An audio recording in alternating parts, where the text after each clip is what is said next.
Hey, so we all grow up learning about our 5 main senses.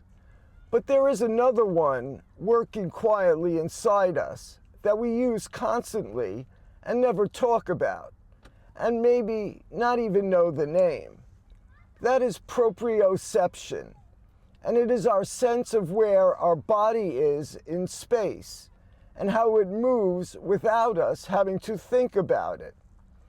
It is the reason we can close our eyes and still touch our nose. It is the reason we can walk without staring at our feet the whole time. It is the reason we can reach for a glass on a table without looking, or climb stairs, or scratch an itch without having to oversee every movement. So how does that happen? Our muscles, tendons, and joints are filled with sensory receptors that are constantly reporting back to the brain and spinal cord about stretch, tension, position, and movement. In other words, our body is constantly feeding information back to our nervous system every moment in the day. The way we do this is through 2 anatomical structures.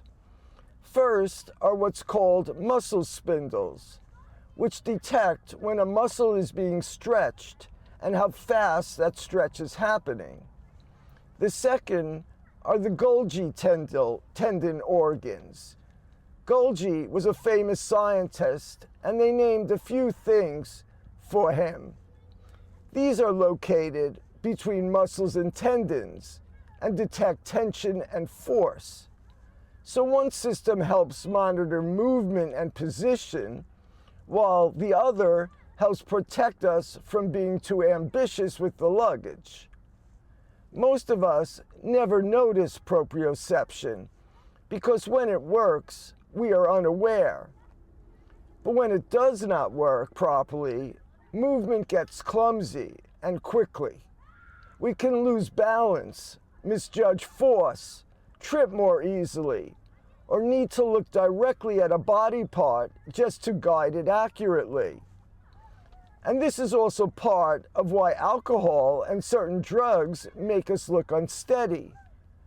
They interfere with the brain's ability to process and coordinate all of this incoming information, so the body becomes less aware and accurate in space. Sobriety tests often involve balance, walking in a straight line or touching finger to nose, testing the proprioception system. They are checking to see whether this internal positioning system is breaking down. So proprioception is not an additional sense we have, it is truly foundational. And that's a real thing. That's all I got for you today, just this nugget along the way.